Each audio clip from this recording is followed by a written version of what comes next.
بسم اللہ الرحمن الرحیم، السلام علیکم۔ آج میرا موضوع ہے اردو صحافت کا ارتقاء۔ ہمیں تھوڑا سا تاریخ کا جائزہ لینا چاہیے کہ ہماری اردو زبان کا ارتقاء کیسے ہوا۔ اردو زبان کے صحافت کے بارے میں شاید بہت سے لوگوں کو یہ جان کے تعجب ہوگا کہ بقول ظفر اقبال صاحب، جنہوں نے پی ایچ ڈی کر رکھا ہے جرنلزم کے اندر، وہ کہتے ہیں کہ اردو صحافت کا آغاز ایک بنگالی ہندو نے کلکتہ سے کیا تھا، جامع جہانما کا اخبار نکال کر۔ یہ اخبار ظفر صاحب لکھتے ہیں کہ صرف 6 شمارے اس کے شائع ہوئے، لیکن چونکہ شرفا کی اور پڑھے لکھے طبقے کی زبان فارسی تھی، لہذا 6 شماروں کے بعد ہی اس اخبار کو مجبوراً فارسی زبان میں تبدیل کر دیا گیا تاکہ لوگ اسے پڑھ سکیں۔ اردو پڑھنے والے 1822 تک نہیں تھے۔ اردو صحافت کی تاریخ بڑی خوبصورت انداز میں بیان کی ہے جناب شیخ عمران صاحب نے اپنے ایک مضمون میں، اور جس کا عنوان ہی ہے اردو صحافت کا آغاز۔ اپنے اس مضمون کا آغاز وہ اکبر الہ آبادی کے ایک بڑے خوبصورت شعر سے ساتھ کرتے ہیں: کھینچو نہ کمانوں کو، نہ تلوار نکالو، جب توپ ہو مقابل تو اخبار نکالو۔ عمران صاحب لکھتے ہیں کہ اردو صحافت کا جنم اردو شاعری کی طرح فارسی صحافت کی کوکھ سے ہوا۔ ہندوستان میں فارسی کے اخبارات مغل حکومت کے سنہری دور میں جاری ہوئے، لیکن یہ فارسی اخبارات بھی فارسی شاعری کی طرح عام ہندوستانی معاشرے سے لا تعلق تھے۔ فارسی اخبار تک صرف طبقہ اشرافیہ کی دسترس تھی۔ علامہ عتیق صدیقی کی مشہور کتاب فوجی کے حوالے سے گپتن چندن نے اپنے ایک مضمون میں مغلیہ اخبار کے بارے میں گفتگو کی ہے۔ لکھتے ہیں: اورنگزیب عالمگیر رحمۃ اللہ علیہ کے زمانے میں شاہی محل کے لیے روزانہ ایک اخبار شائع کیا جاتا تھا۔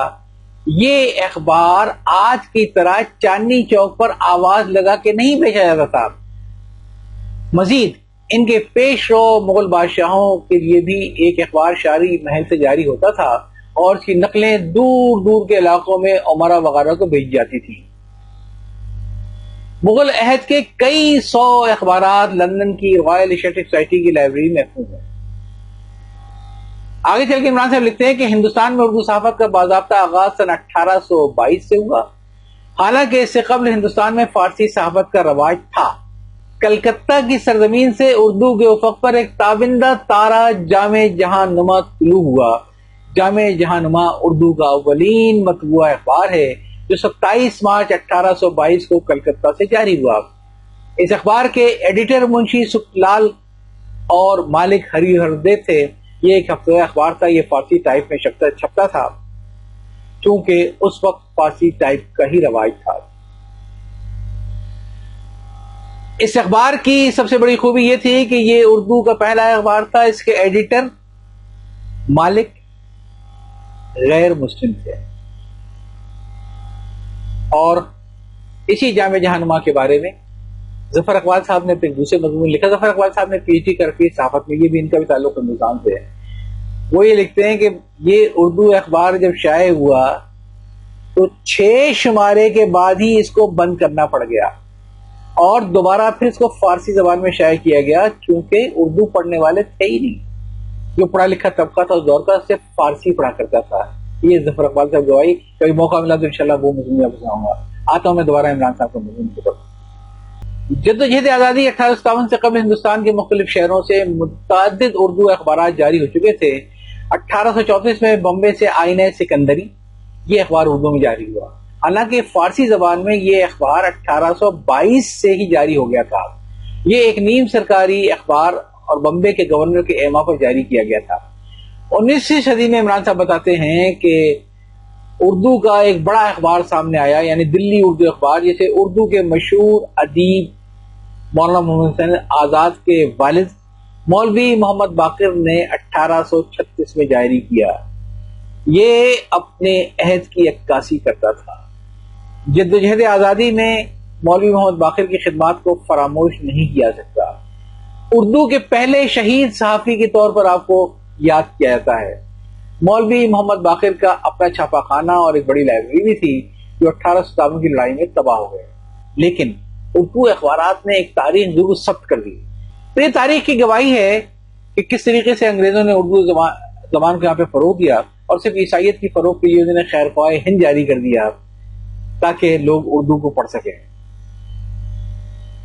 اور دہلی سے ایک اور غیر مسلم پنڈت دھرم نارائن نے جو اخبار شائع کیا سن 1845 میں، اس کا نام رکھا قرآن السعدین۔ اس اخبار میں زیادہ تر سائنسی، ادبی اور سیاسی مضامین شائع ہوتے تھے۔ علمی افادیت اور اردو مضامین کے تنوع کے اعتبار سے یہ اردو کے ممتاز اخبارات میں سے ایک تھا۔ لکھنؤ کا پہلا اخبار لکھنؤ اخبار کے نام سے 1847 میں جاری ہوا، اس کے ایڈیٹر لال جی تھے۔ اسی سن میرٹھ سے جامع جمشیدی جاری ہوا، اس اخبار کے ایڈیٹر بابو شیو چندر ناتھ تھے۔ اس سے قبل آگرہ سے 1842 میں صدر الاخبار شائع ہوا، جسے آگرہ کا پہلا اردو اخبار تسلیم کیا جاتا ہے۔ سن 1849 میں چنائے سے ایک اور اخبار آفتاب عالمتاب جاری ہوا، اس کی خبروں کا حوالہ مشہور ریاضی دان ماسٹر رام چندر کے اخبار فوائد الناظرین میں پایا جاتا ہے۔ 1850 میں لاہور سے کوہ نور جاری ہوا، اس اخبار کے ایڈیٹر مفتی ہری سنگھ رائے تھے۔ یہ اردو زبان اور فارسی رسم الخط میں جاری ہونے والا پہلا اخبار تھا۔ سن 1856 میں لکھنؤ کے کئی اخبارات جاری ہوئے۔ رجب علی بیگ کے سرور مولوی یعقوب انصاری نے اخبار طلسم لکھنؤ جاری کیا۔ اس کے علاوہ امیر مینائی اور رگھوویر پرشاد نے سحر سامری اور عبداللہ نے مخزن الاخبار جاری کیا۔ اردو، عربی اور فارسی کی کتابوں کی طباعت میں گراں قدر خدمات انجام دینے والے منشی نول کشور نے 1858 میں لکھنؤ سے اودھ اخبار جاری کیا۔ یہ اخبار پہلے ہفت روزہ، پھر سہ روزہ اور بعد میں 1870 میں روزنامہ ہو گیا۔ اپنے دور کا یہ پہلا بڑا اخبار تھا۔ یہ پہلا اردو اخبار تھا جس کی رپورٹس مختلف پڑھی جاتی تھی۔ 1846 میں سائنٹفک سوسائٹی کا اجرا عمل میں آیا، جس کے روح رواں اور مرکز محور سر سید احمد خان تھے۔ سن 1870 میں لکھنؤ سے ایک بڑا اخبار اودھ پنج منظر عام پر آیا، جسے منشی سجاد حسین نے لندن پنچ کے طرز پر جاری کیا۔ یہ اخبار 35 برس تک جاری رہا، تمام صوبوں کی راجدھانیوں میں نمائندے رہے اور اردو کے نامور ادیب و شاعر اس اخبار سے وابستہ تھے۔ یہ تھا اردو صحافت کا احوال، اور میں یہ چاہوں گا کہ ہم اپنی آنے والی نسلوں کو سچ بتائیں، ان کو یہ بتائیں کہ اردو بر صغیر پاک و ہند کی یقیناً ایک مقبول ترین بولی تھی، اس میں کوئی شک نہیں ہے۔ ہر طبقے، ہر مذہب، ہر فرقے کا شخص آسانی سے اردو بول اور سمجھ لیتا تھا۔ یہ اردو یہاں کی لنگوا فرانکا تھی، لیکن اردو کا تحریری یا نثری ادب موجود نہیں تھا۔ ہمیں ان کو بتانا چاہیے کہ اردو کو خدا کے لیے اسلام سے نہ جوڑیں۔ اردو میں جتنی بھی بڑی بڑی خدمات ہیں، اردو صحافت کا جب احوال دیکھا، یہ زیادہ تر جو صحافت کا آغاز ہی غیر مسلم ہندو میں کیا تھا، اس میں شرم کی کیا بات ہے؟ ہمیں بچوں کو سمجھانا پڑے گا کہ بر صغیر پاک و ہند میں بولی جانے والی سب سے مقبول بولی ہندوستانی بولی ہوا کرتی تھی، اور جسے نہ صرف یہ کہ اس خطے کے تمام غیر مسلم باشندے بولتے اور سنتے تھے، بلکہ ساتھ ہی ساتھ وہ مسلمان بھی اس کو سنتے اور بولتے تھے، جو کروڑوں کی تعداد میں نسلوں سے یہیں پر مقیم تھے اور یہی ہندوستانی بولتے ہوئے چلے آئے تھے، اور بعد میں وہ دائرہ اسلام میں داخل ہوئے، ہندوستانی بولی کو اپنے ساتھ لے کر آ گئے۔ ہمیں اپنی نسلوں کو بتانا پڑے گا کہ جب مسلمان جو آئے ہیں خطہ عرب سے یا ترکی سے آئے ہیں یا فارس سے آئے ہیں یا افغانیہ سے آئے ہیں، ان میں سے کسی کی بھی مادری زبان اردو نہیں تھی، نہ علاقے کے لوگوں کی مادری زبان اردو تھی، نہ باہر سے آنے والے حکمرانوں کی مادری زبان اردو تھی۔ یہ مغلوں کا بڑا احسان ہے کہ وہ آئے تو ان کی مادری زبان اگرچہ ترکی تھی، لیکن انہوں نے یہاں پہ فارسی زبان کو فروغ دیا، سرکاری زبان بنایا۔ اس وقت کے بڑے بڑے قائد جو تھے بہت اچھی فارسی لکھا اور بولا کرتے تھے، جب تک اردو فارسی زبان تھی۔ اس وقت غیر مسلموں کی بہت بڑی تعداد فارسی زبان کو شوق سے پڑھتی تھی، یہ سرکار کی زبان تھی۔ دو ہی تو مذہبی زبانیں تھیں آپ کی، ایک تھی عربی جس میں تعلیم دی جاتی تھی اور تعلیم یافتہ ہونے کے بعد ایک آدمی مولوی فاضل ہو کے نکلتا تھا، اور دوسری آپ کی سرکاری زبان تھی فارسی، اور فارسی زبان میں تعلیم لینے کے بعد آدمی منشی فاضل ہو کے نکلتا تھا۔ اردو نام کی کوئی زبان نہیں تھی۔ جو سارا مسئلہ ہوا ہے ایک نام کا ہوا ہے، ایک رسم الخط کا ہوا ہے۔ نام کی حد تک تو سید سلمان ندوی صاحب جیسے علماء دین نے بہت سمجھایا لوگوں کو کہ ہر خطے کی زبان وہاں کے خطے کے علاقے سے مسنون ہوتی ہے۔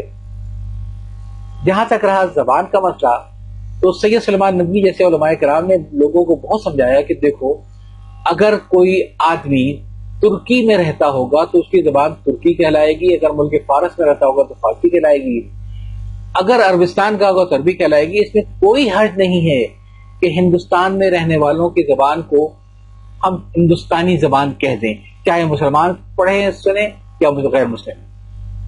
اس کے لیے ہم ذہنی طور پہ تیار نہیں ہوئے اس حقیقت کو تسلیم کرنے کے لیے، اور ہم نے اس کے لیے ایک نیا لفظ ایجاد کرتے رہے، کبھی اردو، کبھی لشکر، کبھی کوئی۔